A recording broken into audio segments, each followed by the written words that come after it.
যুবক ছেলেটা বাবারে কাঁদাইয়া মায়েরে কাঁদাইয়া যখন ঘর থেকে হুন্ডা নিয়ে বের হয়ে গেল, মা দরজা ভালো রকম ভিতর দিয়ে আটকাইয়া কয়, ও দয়ার মালিক,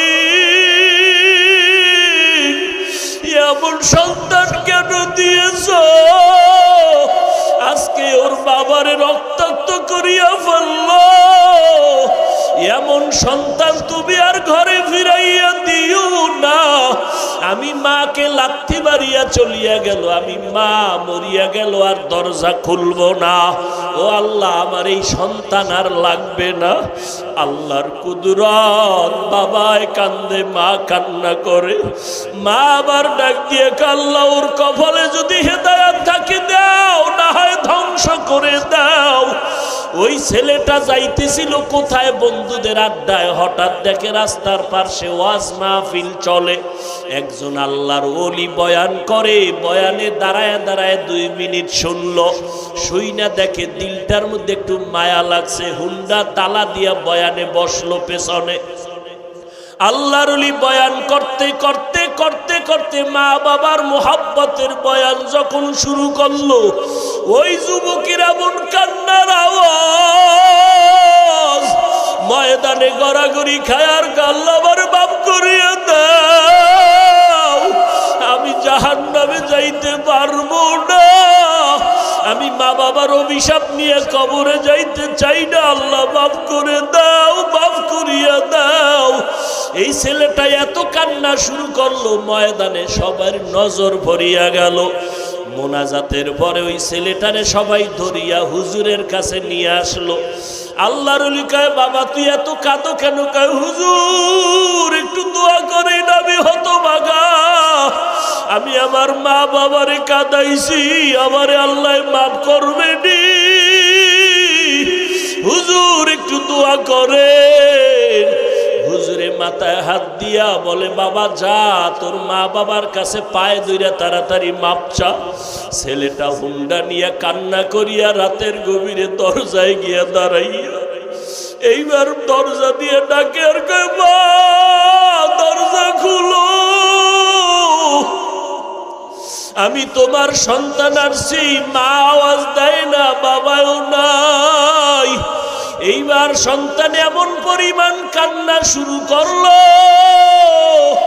মায়ের কলিজাটা ছিঁড়িয়া যাইতেছে মহব্বত। মা কয়, বাবা তুই চলিয়া যা, আমি মা আর তোর চেহারা দেখতে চাই না, দরজা খুলবো না।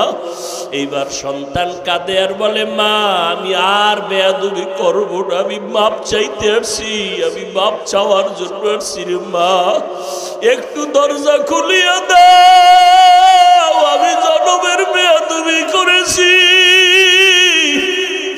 মা তুমি একটু আমারে মাপ চাওয়ার সুযোগ দাও। সন্তান এত জোরে চিৎকার শুরু করলো পাগলের মতো, মায়ের কলিজায় আর মানায় না, দরজাটা খুইলেই দিল। এইবার মায়ের পা জড়াইয়া কয়, মা তুমি আমারে মাফ করিয়া দাও, আমার মতো খারাপ আর কেউ নাই। মা কয়, বাবা তুই আমার কাছে মাপ চাইয়া কি লাভ হবে? তোর বাবার কাছে গিয়া মাপ চা, তোর বাবারে যেই কষ্ট দিছ, তোর বাবার চোখের পানি আমি সহ্য করতে পারি না, তাড়াতাড়ি ক্ষমা চা। এইবার সন্তান বাবার পা জড়াইয়া কাঁদে, বাবা মাফ করিয়া দাও। বাবায় কয়, তোরে আমি জীবনেও মাফ করব না। সন্তান এমন কান্না শুরু করছে, বাবা তুমি মাফ না করলে আমি এখন মরিয়া যাব গলায় ফাঁস দিয়া। এবার স্ত্রী কয়, আর অন্যায় করবে না, তওবা করছে, তুমি ওরে মাফ করিয়া দাও। ও যুবকেরা, জানি না কারা মায়েরে কষ্ট দিছ, কারা বাবারে কাঁদাইছো, পায়ে হাত রেখে বলি তাড়াতাড়ি ক্ষমা চা। ও বাবাজিরা, যদি কারো বাবা এখানে থাকেন, আপনার পাশে সন্তান থাকলে দয়া কইরা মাফ করিয়া দিন। কারণ আপনার সন্তান কষ্ট পাবে, আপনি মা বাবা সইতে পারবেন না। সন্তানের মাফ করিয়া দিয়েন। ও সন্তান, তোমার বাবা যদি এখানে থাকে, দৌড়াইয়া গিয়া বাবার কাছে এখনই মাপ চাইয়া নিও। কারণ এই মজলিসে কারো আমিন যদি কবুল হয়, কারো আমিন ফেরত যাবে না রে বাবা। এই ময়দানে বাবা থাকলে মাপ চাইয়া নাও। ওরে বাবাই যদি এই মুহূর্তে মাথায় হাত দিয়ে দেয়, আমার মাওলার আরশটা খুশি হয়ে যাবে রে বাবা। আল্লাহর কাছে 2 ফোঁটা চোখের পানি ছেড়ে কাঁদো, আর জীবনে দাড়ি কাটবা না, নামাজ ছাড়বা না, ওলামায়ে কেরামের বিরোধিতা করিয়া গুনাহগার হবা না। এখনই তওবা করো আর আমার মাওলার কাছে বলো, আল্লাহ মরিয়া গেলে আর নামাজ ছাড়বো না, দাড়ি কাটবো না, বেপরদায় চলবো না। আল্লাহ তাআলার কাছে দোয়া করো। আমিও আপনাদের দোয়া চাই। আল্লাহ যেন এই বিপদ মুহূর্তে যত মুসিবত আসুক না কেন, ইখলাসের সাথে নিরাপদে দিনের খেদমতের জন্য যেন আল্লাহ কবুল করেন।